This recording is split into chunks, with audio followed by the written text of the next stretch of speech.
Hello YouTubers, it's the morning after getting back from Dames de Coeur, and the first thing we need to do before we can investigate anything on Delilah is get all of this mud off.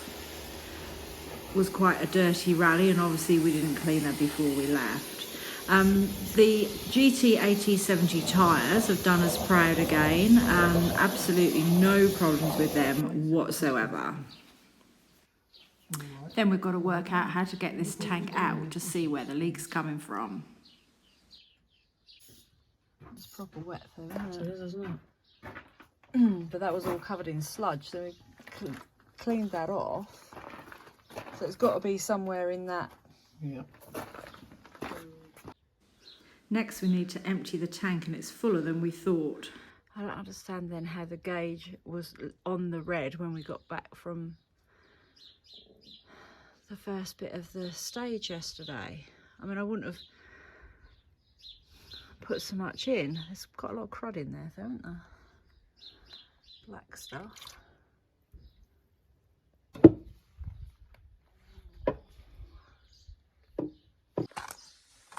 I think that's sitting on that outrigger, isn't it? No? No?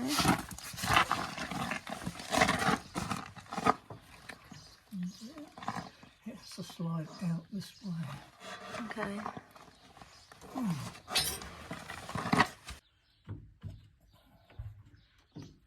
That kind of tray looking bit at the front, yeah, is that it? It's all covered in gunge.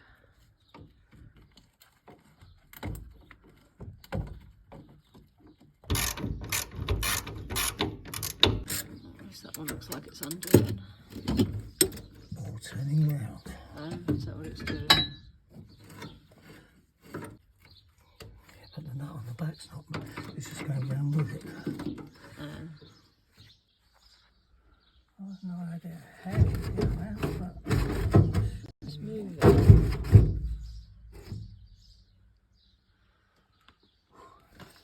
The next now covered in diesel. Lovely. Still seems to be sat on the chassis though. Yeah.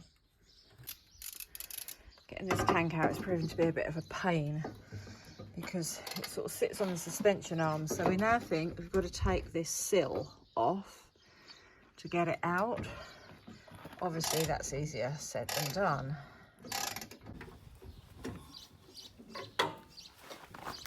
The fixings holding this on are sort of odd. They're like bolts, but they've got a shallow domed head with a cross in it that we just can't get undone, so violence is required. Yeah. Eye taking out, Jill. Yeah, best be safe.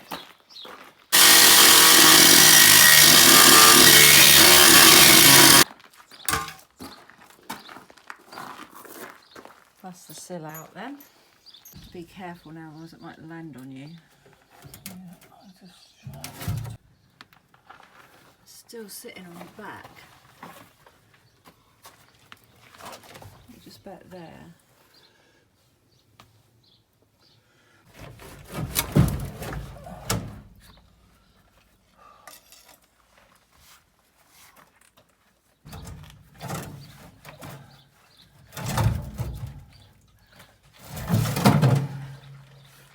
That's out. What's in there? Fixing for what? Floor plate. Right, but how come it's only just started leaking? Vibrating. Yeah, maybe. I can't see anything else. Is there actually a hole there? Difficult to tell, isn't it? But I mean, it was sort of logically that it was coming from that because obviously this bit's wet, but that bit wasn't. This bit's dry.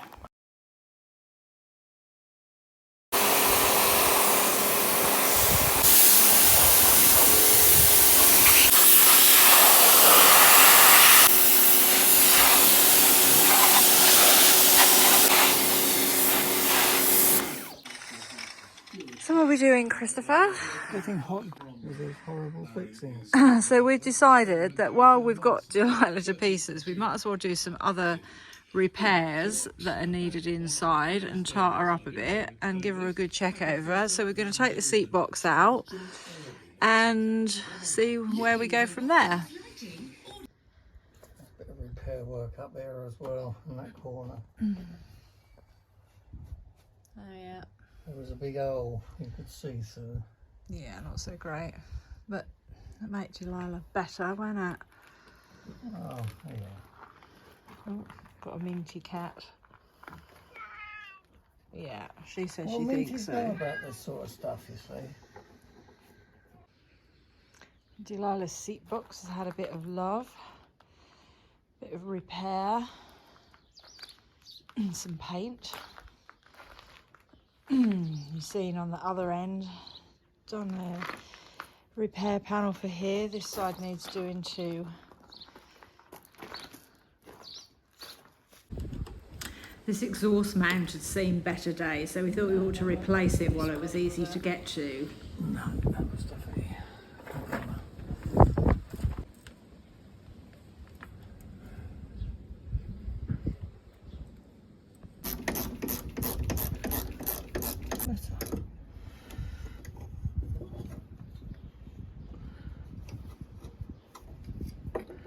in fact, before we do that, we'll clean this up because that's an earth point.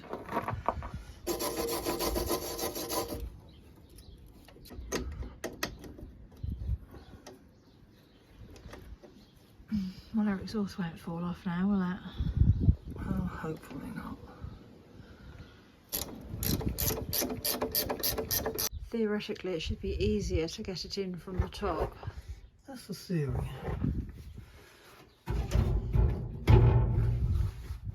Don't trap your paws. I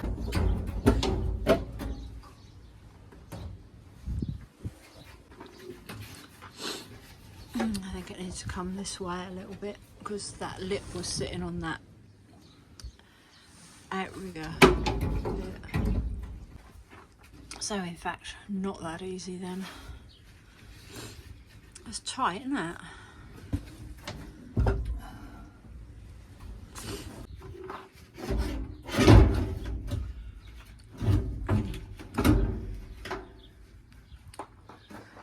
Better. Now, as you can see, we haven't actually made the repair yet because the product hasn't come, but we figure that as it's on the top, we can get to it, even when the tank's now in place, because we've taken the seat box off.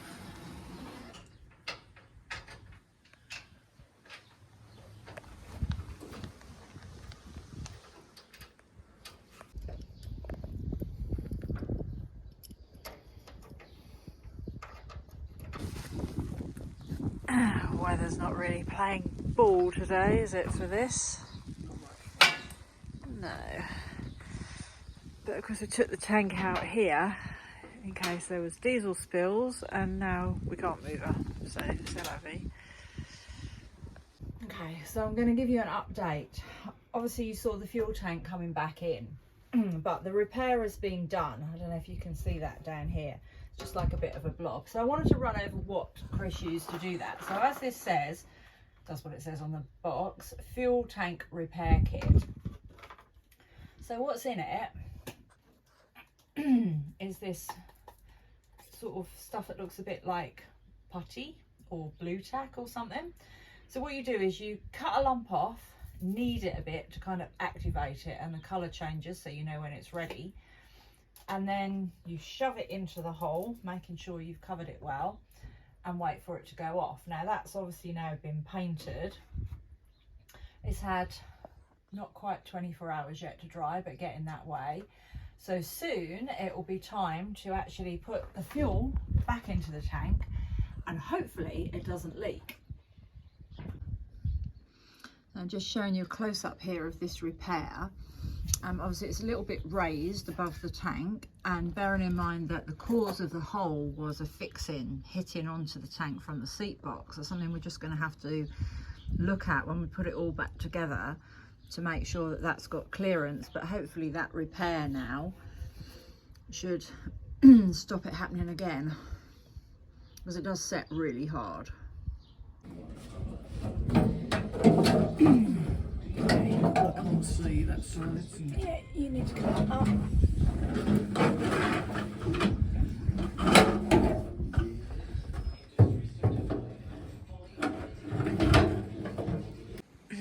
Do you think this is helping, Minty?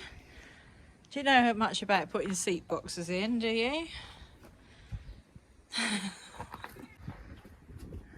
What's the clearance like on that repair? Ouch. Much better now. So just to explain what caused the problem with the tank. So the hole was underneath here. So it's basically the fixing that goes into here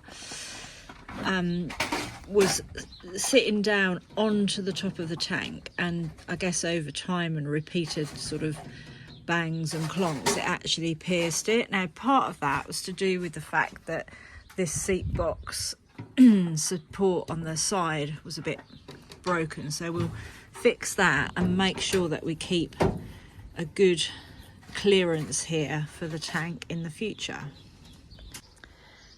You've seen us put the seat box in Purdy before. This is exactly the same. It's one of the nice things about Land Rovers. There's so much in common between one model and another. We've put about 35 litres of fuel in and there are no leaks. So now with the battery in, let's see if she'll start. Small cock up here. Bolted the seat box in place and forgot to put these angle bits on, which hold the plates. See, Minty's sitting on the plate on top of the battery. The plates kind of slide under those and then clip on at the front. Obviously we forgot about that because we don't have them on Purdy, do we? Hers is just a one-piece top. We're at the end of the week, and as you've seen, it's taken most of the week to faff about sorting this fuel leak out, but we do have a tank that is now leak-free. We have another problem though, apart from putting the rest of Delilah back together, and that is the fuel sender. There's obviously something wrong with that, because all the way back last week from Dames de Coeur it read 3/4 of a tank, which clearly it wasn't. I don't even believe that when it read that it was nearly empty, that was true either. And now it's reading just under half, which isn't right either because we've put 35 litres in. So that's on order.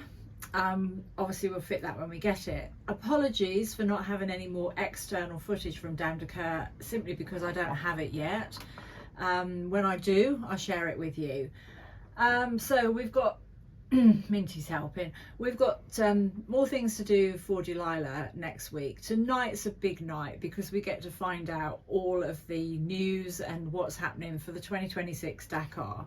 So I'll be glued to the internet watching that.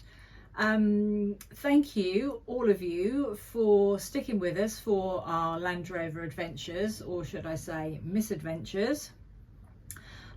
If you've enjoyed this week's video, I'm hoping that it might be helpful to somebody. If you have a fuel leak, please give us a big thumbs up. We really appreciate that. And to all of you that have subscribed, thank you. And if you haven't, please hit the subscribe button. So that's it for this week. We'll see you next time.